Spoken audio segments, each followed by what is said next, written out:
The system is designed to use one-time codes, which means that for each operation with the safe door or ATM, we need to generate a new code and provide it to a specific operator. Each operator, the person who will be opening the safe door, has a key linked to them via a unique serial number. This key resembles a regular intercom key, but it has certain features. It has a unique serial number, and inside this key, there is non-volatile memory used to store specific information. For example, log retrieval from the lock. All management is carried out through special software connected to the bank's database. It should be noted right away that the database has a unique encryption code, which is available only within the bank's network and cannot be accessed by third-party users, attackers, and so on. So, the operator key. Apart from giving the operator the key and the one-time code, we have no other connection to the lock. That is, the lock does not connect via wires or wireless technologies, Bluetooth, Wi-Fi, etc. The lock is essentially standalone.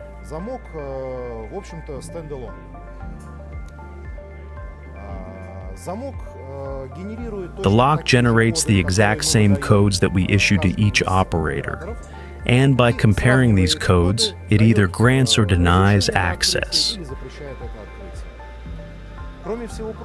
Additionally, these one-time codes are issued for a specific day, specific time, and specific duration. For example, if I generate a code for December 4th at 11 a.m. with a duration of 4 hours, it means the code will be valid at 11, 12, and 1300 hours, 1 and 2 p.m. After that, the code becomes completely useless.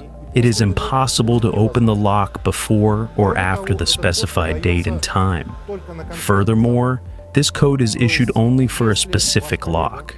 So, if your colleague with a different key, with a different serial number, receives this code, they will not be able to open the lock. So, how is this code actually generated? The simplest way is by using the standard application provided by the manufacturer called LMS, that is, Log Management System. Let's try to demonstrate this moment. So, we have an ATM. We'll come back to it a little later. The first thing we need to do is select the ATM we want to open, that is, the ATM door. In the database, ATMs are represented as identifiers, that is, a short name of the ATM, its owner, and the serial number of the lock attached to it.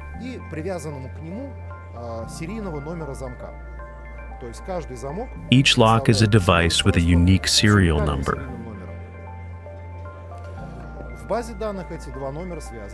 In the database, these two numbers are linked, and by selecting the desired ATM and the operator who will be granted access to it, we can define what operations this person, this employee, can perform with the S&G lock.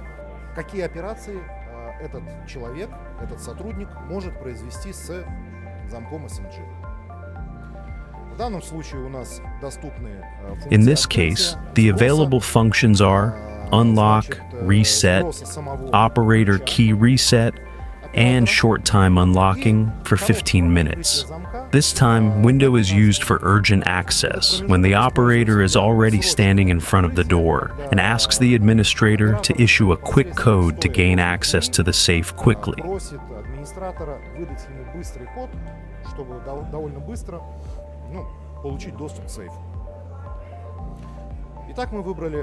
So, we've selected Unlock, and now our task is to choose the start date and time from which we want to grant access. In this case, it's December 4th, 12 p.m., with a duration of 4 hours. This means the lock will be available for opening at 12, 1, 2, and 3 p.m.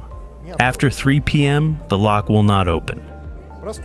By simply generating the code, we receive an 8-digit number, unique for each case.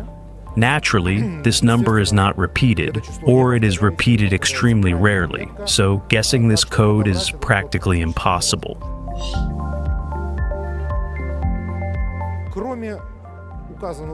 In addition to the mentioned method, the software also has an API, which allows it to be easily integrated into third-party systems, such as cache management.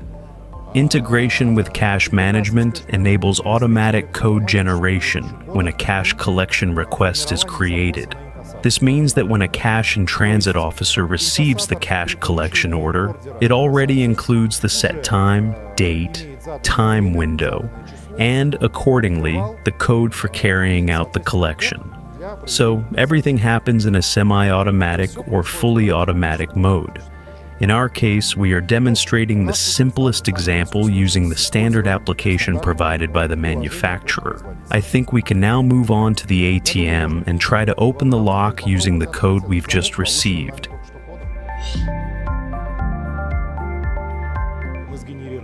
We've generated a one-time code to access our ATM. We have the operator's key, unique and assigned only to that specific operator.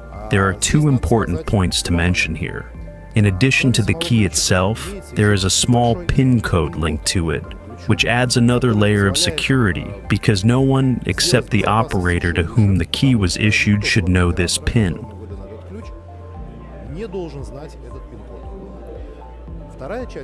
The second part is the code we generated earlier. It is relatively non-sensitive and can be communicated via SMS, mobile phone, or even by voice over a regular call.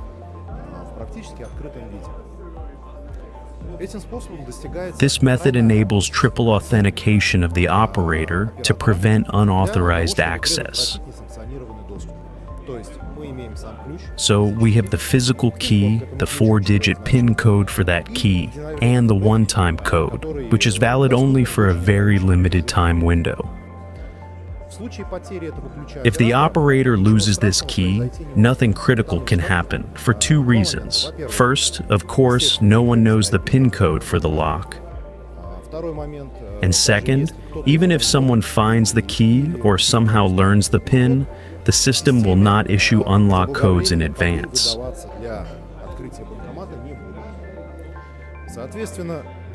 Therefore, even if the key is lost, damaged, or physically tampered with, it does not compromise the security of the ATM or access to its safe compartment.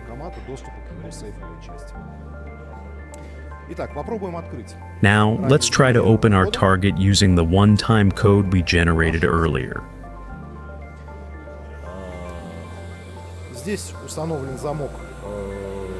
This lock does not have a display.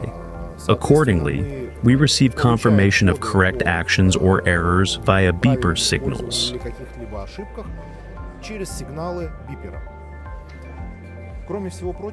Additionally, a standard lever lock can be used. In this case, we're using a transport key, but in real operational environments, separate keys are used. The manufacturer also allows the lower lock to be omitted altogether. This is entirely up to the client's preference.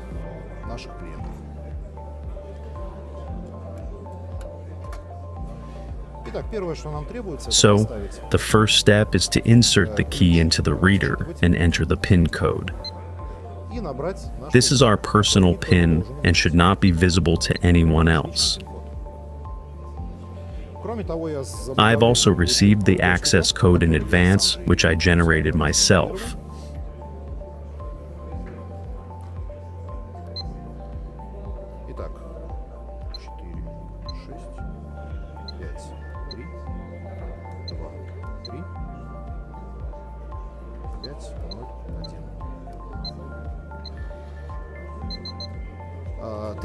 Three short beeps indicate that the lock has been unlocked, and we can now open the safe. Access granted. After completing the necessary actions with the safe, we naturally need to close it properly. There is a specific sequence for closing the safe that is very important to follow. The point is that when we close the safe door and turn the locking handle, at that moment, the lock, detecting the handle movement through a signal from the limit switch, locks itself and writes certain information onto our physical key.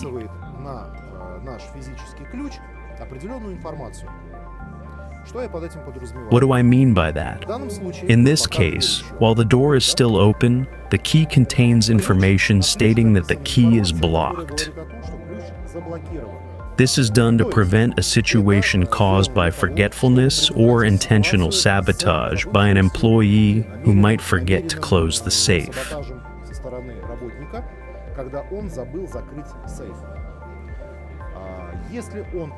If they try to use this key without closing the door and without recording the door closure information onto the key, it will not allow them to open the next lock.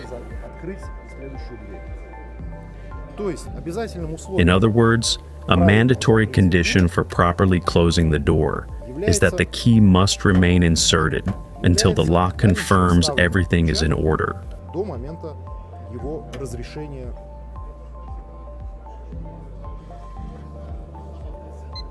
In this case, the system signal indicates that everything is fine and the key can be removed. Now we can proceed to the next door. We are authorized to open and carry out the same procedure. I'd like to say a few words about the features of installing, mounting, and commissioning this lock. It's quite a simple procedure.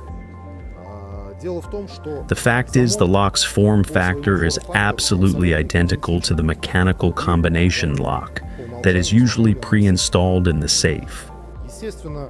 Naturally, in order to install the S and G lock in its proper place, we need to dismantle the old mechanical lock completely and simply mount the new S and G lock in the existing mounting location. After that, the wires from the lock are routed through the standard holes meant for the dial spindle and connected to the keypad. It's important to clarify that all the electronic components that control the lock, store the secret code, allow or deny access, and keep the date and time are located inside the safe, inside the lock mechanism itself. This prevents unauthorized access and makes breaking into the lock significantly more difficult. On the outside, we only have the keypad for code entry and the reader for the physical key. In case an intruder tries to steal or damage the keypad in any way, first of all, the safe will remain locked, and second, after replacing the keypad, you can continue using the system in normal operating mode. Additionally, one of the most frequently asked questions is, what happens if someone drills through the lock via the hole intended for the mechanical dial? Inside the lock, there is a special mechanical mechanism that blocks the bolt in the locked position if drilling is detected. So, in this case, the intruder will not gain access to the safe. The lock will be blocked, and although some steps will be required to resolve the situation, access to the contents of the safe will not be possible. The only regular maintenance task required with this lock, though it happens quite rarely, is replacing the batteries. Since the lock has no physical connection to the ATM, the database, or any software, it runs on 9-volt batteries, commonly known as PP3 or 9V block batteries, which need to be replaced periodically. However, this doesn't happen often. Under ideal conditions, a single set of batteries typically lasts for about 2,500 to 3,500 cycles. Replacing the batteries is a simple process. The keypad is secured to the lock using metal clips on the sides. To remove it, just grip the round keypad firmly and pull the lower part gently toward yourself.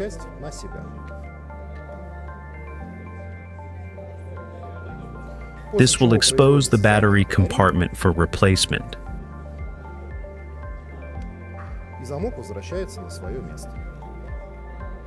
Inside the lock's electronic system, there's a capacitor that temporarily powers the internal memory.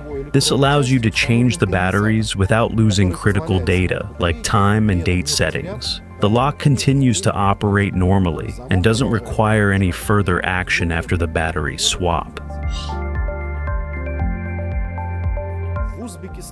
In Uzbekistan, one of our clients currently has around 470 lock units installed. They have been using them for approximately a year and a half. There are practically no complaints from their side. The only thing is that, of course, the implementation of these locks requires some intervention in the bank's operating system. The thing is that the mechanical combination lock has a very unpleasant feature. Or rather, it's the human factor. Operators often don't want to change codes, don't want to bring and return, hand over and accept keys. In the case of electronic locks, the workflow for cash collection staff changes a bit. They need to keep track of time, stay in touch with the operator, and they fully understand that all actions they perform with the safe are always visible and very easily tracked through logs. By the way, it should be mentioned that the key has the capability to retrieve up to 400 log entries from the lock. These include error entries, successful actions such as openings and closings, as well as records of unauthorized access attempts. This means that every operator understands that their actions are being monitored. They know they must be careful, transparent, predictable, and so on. At the moment, after a certain period of use, the bank has only provided positive feedback, and the bankers speak very warmly about these locks. Their experience shows that this is a proper, complete, and very well-balanced system. By integrating with cash management, for example, the bank no longer needs to worry about whether a code has been issued, for what time, and so on. The system generates these codes automatically, schedules the route for cash collection, sets the time for each visit, and this greatly eases and simplifies operations.